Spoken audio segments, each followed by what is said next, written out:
before that we'll see this numerical also, important in examination, so pay attention. Example 1, calculate the work done to take an object of mass 20 kilogram to a height of 10 metre. देखिए बहुत ही simple है कि एक मास है, एक कोई भी object है जिसका वजन 20 kg है, आपको उसको उठाना है 10 मीटर की हाइट तक, एंड आपको क्या करना है, find work done. You have to find work done. Simple thing, simple question they have asked you. You have to calculate the work done.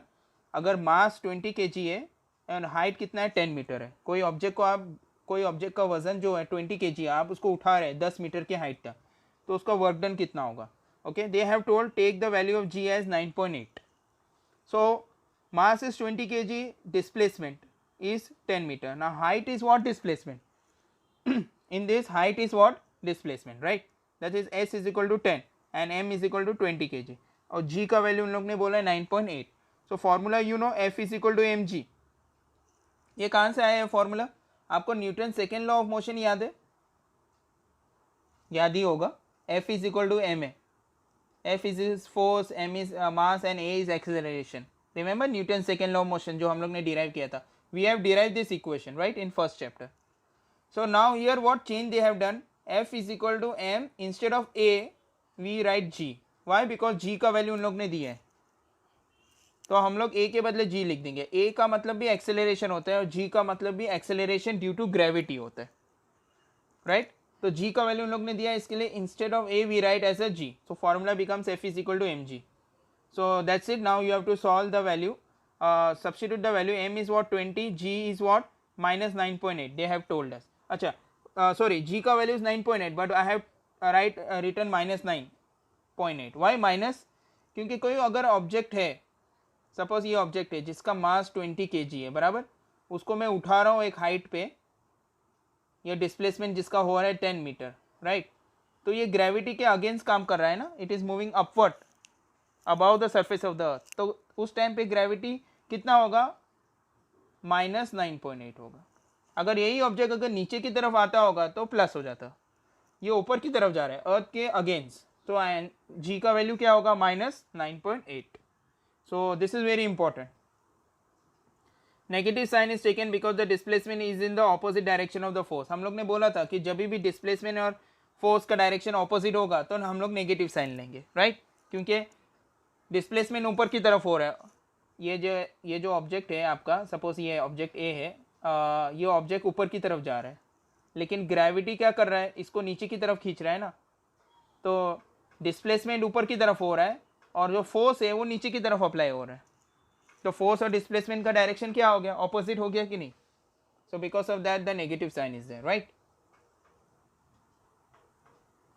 So f is equal to m 20 and g is minus 9.8. so 20 into 9.8 becomes 196 Newton. You got the force, but मुझे force नहीं चाहिए, मुझे work चाहिए, right?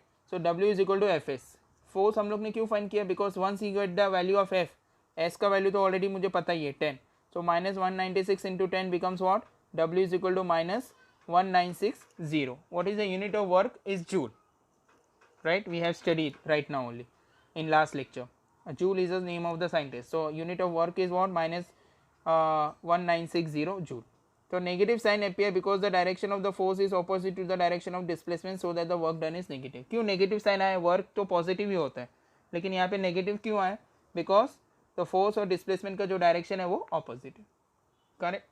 Is it clear with this? Okay. Now second sum here also we'll see this. Example 2. Praveen has applied a force of 100 Newton. 100 Newton means force F of an object at an angle of 60 degree. Theta दिया है आपको, to the horizontal. The object get displaced in the horizontal direction and the 400 joule work is done. What is the displacement of the object? मतलब S find करना है आपको, displacement, right? So cos theta कितना है 60, तो cos 60 कितना होगा 1/2. ये ऑलरेडी दिया है ये आपको, even if you don't know it is given in the question.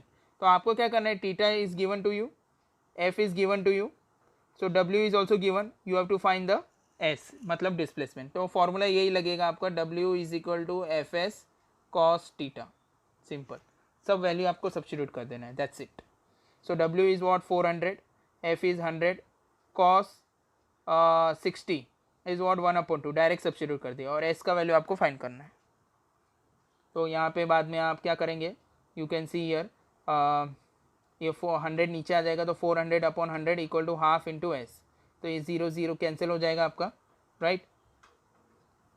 0 cancel होने के बाद क्या बचेगा, 4/1 मीन्स 4 इंटू 2, क्रॉस मल्टीप्लाई आप यहाँ पे आ जाएगा 2, तो 4 इंटू 2 इक्वल टू एस. तो s is equal to 8 metre. So finally आपको डिस्प्लेसमेंट मिल गया, that is the object will displace through 8 metre. Easy, right. You can do it, right. So this is important example, practice this. इसको दोनों example को important mark कर लीजिए. Okay, now next concept we are going to study, that is energy. Okay, so before starting with the energy, we know that the energy is basically capacity to do work, right? So before that some question is there, उसके answer देते हैं हम लोग पहले and उसके बाद हम लोग एनर्जी की बात करते हैं. Okay, why does it happen? First question, if a pot having a plant is kept in the dark, the plant languishes. आपने सुना ही होगा, अगर पौधा है आपके घर में, अगर उसको सनलाइट में रखते हैं तो अच्छे से ग्रो होता है, but if you keep in a dark room it languishes, मतलब वो मुरझा जाता है. वाई? इसका आंसर है see, we have studied in the lower classes during the photosynthesis, you know that the plants convert the solar energy into the chemical energy, right? Solar means heat energy that convert into the chemical energy and they use that energy for their growth. Since the plant is kept in the dark, if you keep the plant in the dark, there is no sunlight, means no photosynthesis, that is the energy production does not occur, hence the plants grow feeble due to the absence of energy. इसके लिए plant जो होता है, जो पौधा होता है, वो मुरझा जाता है बिकॉज एनर्जी की कमी के कारण, right. Second question, on increasing the volume of the music system or a TV beyond a limit, the vessel in the house start vibrating. बहुत ज़्यादा आपने लाउड स्पीकर का वॉल्यूम या टीवी का वॉल्यूम इंक्रीज करते हैं तो वाइब्रेशन होने लगते हैं वेसल्स में. जो घर में वेसल्स होते हैं उसमें वाइब्रेशंस होते हैं. Why? See the magnitude of the sound energy increases and it get transfer from one place to another. Energy always transferred, okay, from one place to another. Since the energy can do work on increasing the volume of music system or a TV beyond a limit, the vessel in the house start vibrating. क्योंकि energy transfer होते हैं तो ये energy आपके vessels में transfer हो जाते हैं and the vessel start vibrating. Third, collecting sunlight on a paper with the help of a convex lens Burns the paper. ये देखिए आपने कॉन्वेक्स लेंस देखे होंगे, ठीक है. और ऐसे लेंस होते हैं जिसको पेपर में हम लोग अगर कॉन्सेंट्रेट करते हैं with the help of sunlight. In lower classes we have done the experiment also. Paper जल जाता है with the help of sunlight. Okay, why does this happen? While collecting the sunlight on a paper through a convex lens, solar energy convert हो जाता है heat energy में. जो सन की energy होती है जिसे सोलर एनर्जी बोलते हैं, वो कन्वर्ट हो जाती है हीट एनर्जी में. Since the convex lens is a converging lens, convex lens का काम क्या है? सभी एनर्जी को एक जगह पे कॉन्सेंट्रेट करना. So it collect heat energy at a point on the paper. तो एक पेपर के एक पॉइंट पे, एक जगह पर वो सभी एनर्जी को कलेक्ट करते हैं and because of that the paper burns converting the heat energy into the light energy. So the capacity of the body, now the capacity of the body to perform the work is called energy. So energy का definition यही है, energy is the capacity of body to perform the work. Whatever the work you do, it is converted into energy. The unit of work and the energy are the same. दोनों का unit दोनों same है, right? The unit in SI system is joule and while in the earth system it is earth. Same was the unit for the work also. Work का भी unit SI system में joule था और CGS system में earth था. You have learned that the energy exists in a various form like mechanical, heat, light, sound, electromagnetic, chemical, nuclear and solar. There are various type of energies are there. Tidal energy, electric energy, right? In this chapter we are going to study the two forms of mechanical energy, namely as potential energy and mechanical energy. Now we are going to study the basic two types of energy in this chapter. That is, one is kinetic energy and one is a potential energy. These are the part of the mechanical energy. So let us start with the kinetic energy. Okay, now what is kinetic energy? The word kinetic means what? Motion. When the any object are in motion, it has a kinetic energy. See what will happen in the following cases. A fast cricketer ball strikes the stump. Okay, Now when you play the cricket, you know when a fast cricket ball strike the stump, when ball hits to the stump, what happened? The stump get displaced. Why?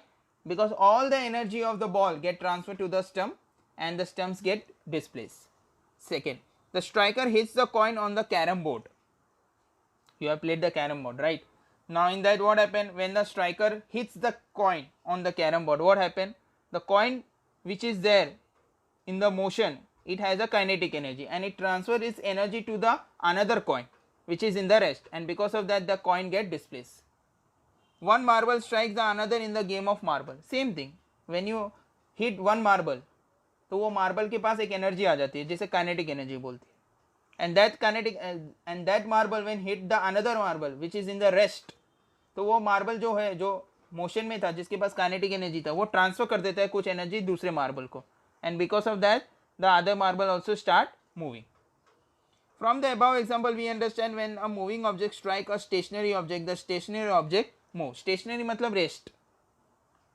Thus the moving object has a some energy part or all which share with the stationary object, thereby setting in a motion.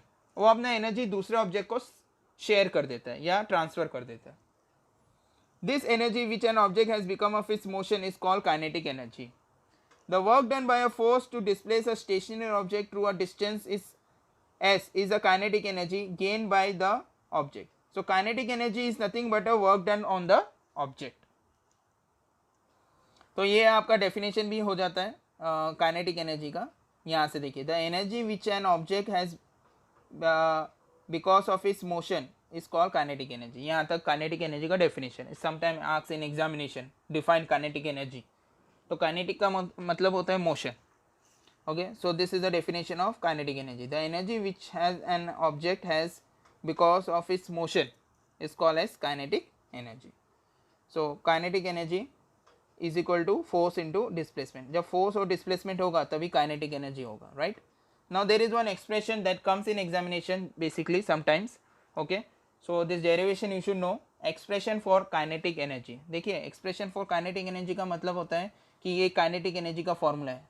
This formula is also going to help you to solve the numerical. That is kinetic energy is equal to half mv square, where half is a constant number, m is a mass and v is a velocity.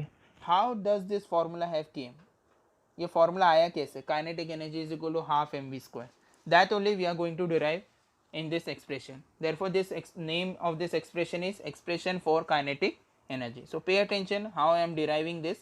This can come in examination. Suppose a stationary object of mass m because of an applied force, let u be the initial velocity.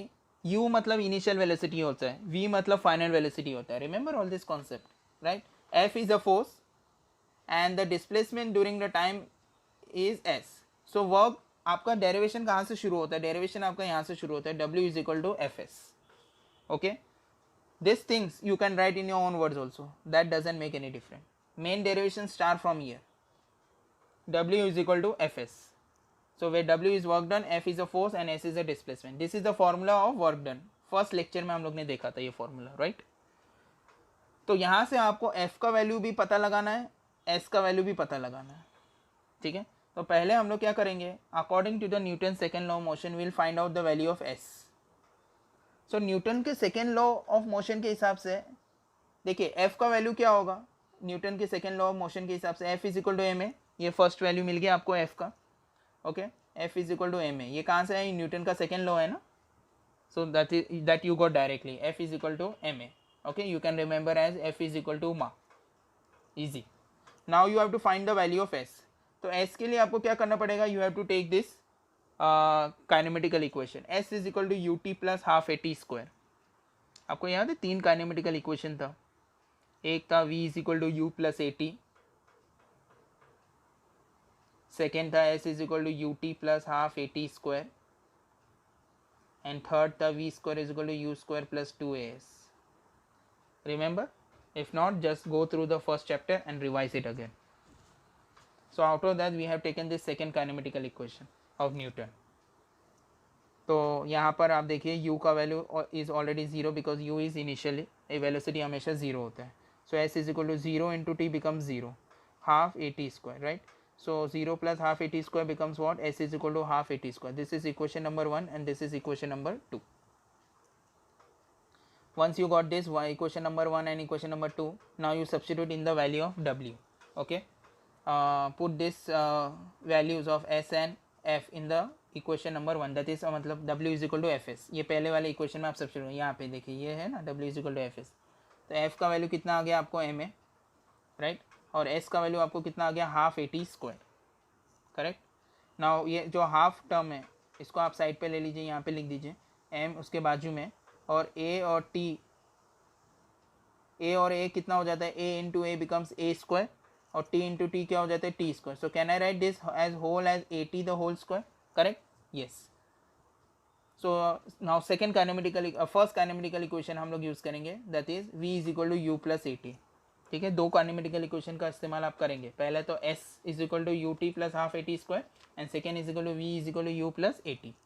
So in that we know what is the value of u is already 0, at is what we don't know, so v is equal to 80. अगर मैं दोनों को squaring करता हूँ, ठीक है, taking squaring on square on both the side, तो v square equal to 80 the whole square हो जाएगा. तो 80 द होल स्क्वायर का वैल्यू कितना आ गया, v स्क्वायर है, बराबर है. सो मुझे क्या मिल जाएगा, देखिए 80 द होल स्क्वायर का वैल्यू मुझे मिल गया, that is nothing but v square. So I will substitute w is equal to half m v square using the equation 3 and 4. आप चेक कर लीजिए 3 and 4 को. So therefore ये जो W है that is work is always converted into energy. So therefore work can be written as kinetic energy is equal to W. दोनों बराबर होते हैं, तो W के बदले में kinetic energy लिख सकता हूँ, एंड हाफ mv स्क्वायर तो है ही, तो मुझे मिल गया W kinetic energy is equal to half mv square. So I hope it is clear with this derivation. यहाँ पे बस आपको तीन चीज़ों का ध्यान रखना है. First you start with your equation W is equal to f s, और इसमें आप ध्यान रखिए you have to find the f and you have to find the s. तो f आपको मिल जाएगा Newton second law of motion से, और s का इक्वेशन आपको याद रखना होगा u t plus half A T square. इसमें आप सब्स्टिट्यूट करिए and you will get this value of s. आप s और f का वैल्यू सब्स्टिट्यूट करिए तो आपको ये मिल जाएगा, राइट. W के फॉर्मूले में W is equal to f s में, तो F का वैल्यू और S का वैल्यू आप सब्स्टिट्यूट करें तो आपको ये मिल जाएगा. अब इसके बाद आप न्यूटन का फर्स्ट काइनेमेटिकल इक्वेशन इस्तेमाल करिए जो कि है V is equal to u plus a t. ठीक है, इसमें भी आप वैसे ही करेंगे, U का वैल्यू 0 ले लीजिए प्लस ए टी, तो V is equal to a t. बस आपको एक याद रखना है यहाँ पे कि स्क्वायरिंग करना है दोनों को, तो स्क्वायरिंग करेंगे ये भी स्क्वायर हो जाएगा और ये भी स्क्वायर हो जाएगा. तो a t the whole square क्या है, v स्क्वायर है, तो यहाँ पे आप सब्स्टिट्यूट कर लीजिए, तो आपको क्या मिल जाएगा, W is equal to half m v square. So you got, आपको काइनेटिक एनर्जी का फॉर्मूला पहले से पता ही है ना, हाफ m v स्क्वायर. तो आपको इतना पार्ट मिल गया, half m v square you got right here only. So now here instead of W you write kinetic energy. Why? Because work can be converted into energy. So finally you got kinetic energy is equal to half mv square. I hope it is clear now. This derivation is very important. Mark it as important. This can come in examination. Question can be arise. Expression for kinetic energy. Very important. Okay. Example एक है उसका एक numerical, that also we'll see. A stone having a mass of 250 gram falling from a height, how much a kinetic energy does it have at the moment when its velocity is 2 metre पर second. एक object है जिसका मास 250 ग्राम है, ठीक है, वो object नीचे गिर रहा है अर्थ के ऊपर. ये अर्थ है सपोज, ये ऑब्जेक्ट नीचे की तरफ गिर रहा है. वेट कितना है वो ऑब्जेक्ट का, 250 ग्राम. ये नीचे की तरफ गिर रहा है, कितनी वेलोसिटी के साथ, 2 मीटर पर सेकेंड के साथ. आपको फाइंड क्या करना है, काइनेटिक एनर्जी फाइंड करना है. तो m is given, so 250 gram is है, उसको आप किलोग्राम में कन्वर्ट कर दीजिए. Now you know the relation between kilogram and ग्राम.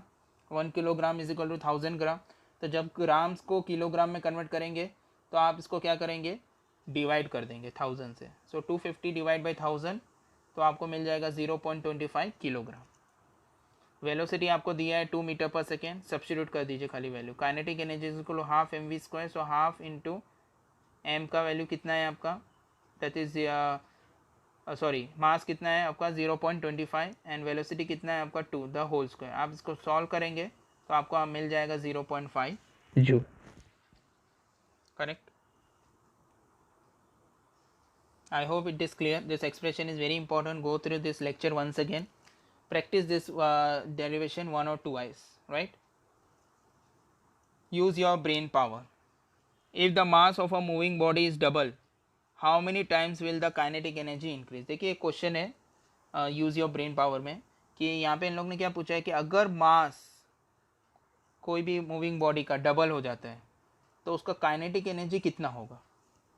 ठीक है, चैलेंजिंग क्वेश्चन है ये। तो अभी आपको पता है कि काइनेटिक एनर्जी का फॉर्मूला क्या है, half mv²। This we know the formula, right. ये अभी डिराइव भी किया था हम लोग ने।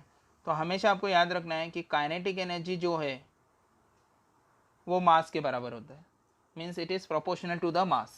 If mass will increase kinetic energy will also increase, if mass will decrease kinetic energy also will decrease.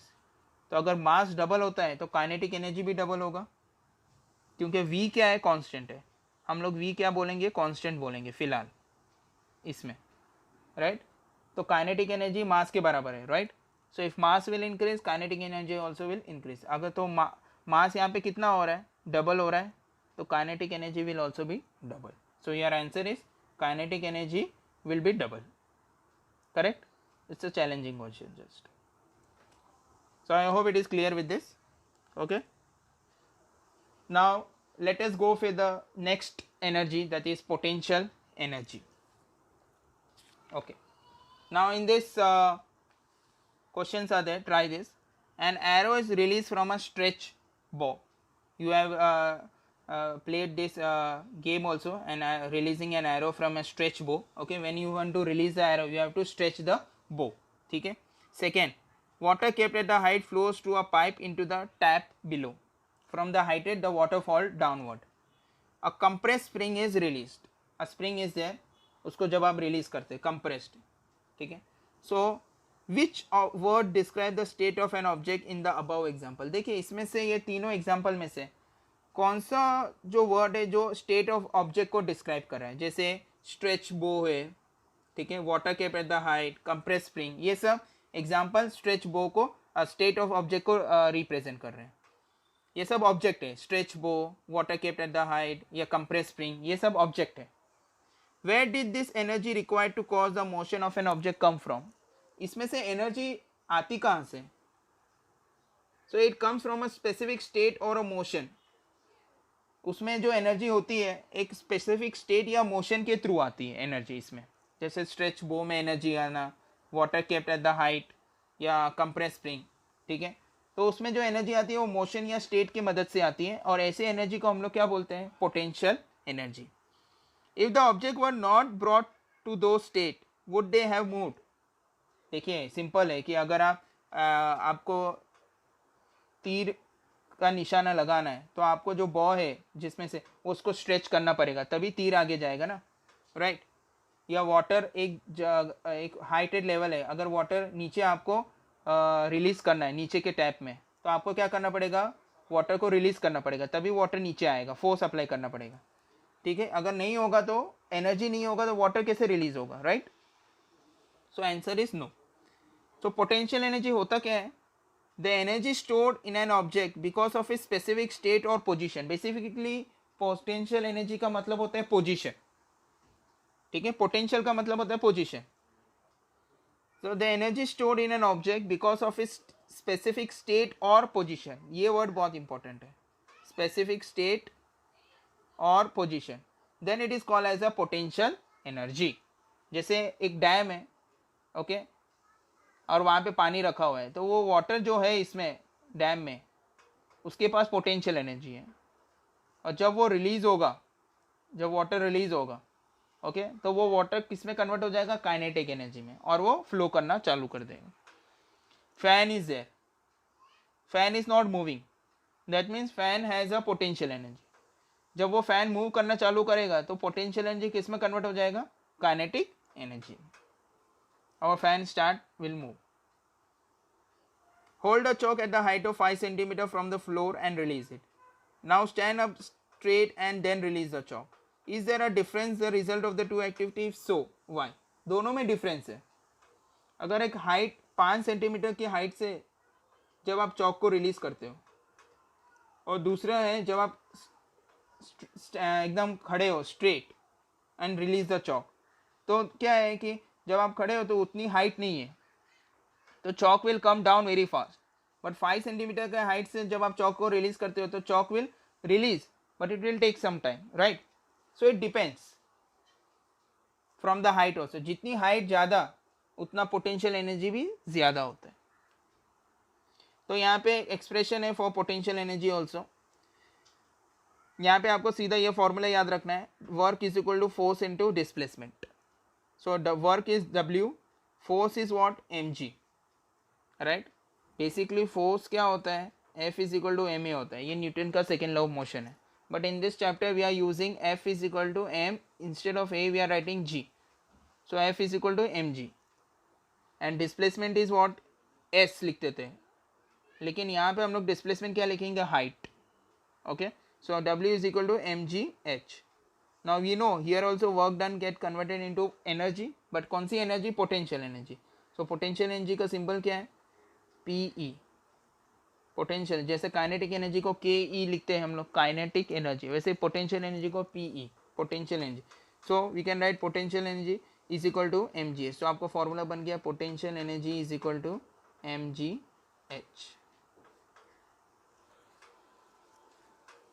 Correct.